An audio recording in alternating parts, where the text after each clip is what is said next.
शहरातील गणेशोत्सव विसर्जन मिरवणुकीला आज भर पावसात उत्साहपूर्ण सुरुवात झाली आहे। सकाळी महाराष्ट्राचे जलसंपदा मंत्री तथा कुंभमेळा मंत्री गिरीश महाजन यांच्या हस्ते श्रीफळ वाढवून व गणरायाची आरती करून मिरवणुकीचा प्रारंभ झाला।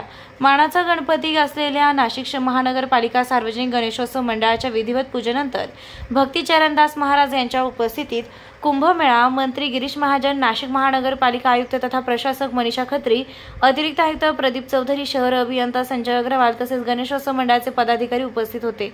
या प्रसंगी मंत्री गिरीश महाजन यांनी स्वतः ढोल वाजवून मिरवणुकीत सहभाग घेतला, तर महापालिका आयुक्त मनीषा खत्री यांनीही ढोल पथकाचा झेंडा हातात घेत उत्साहानं ढोल वाजवून अधिकारी व कर्मचाऱ्यांचे जोशपूर्ण वातावरणात निर्माण केले। पावसाच्या सरींमध्येही सार्वजनिक गणेशोत्सव मंडळाचा उत्स्फूर्त सहभाग लाभल्यानं मिरवणुकीत भक्तिमय व जल्लोषपूर्ण वातावरण निर्माण झालं होतं।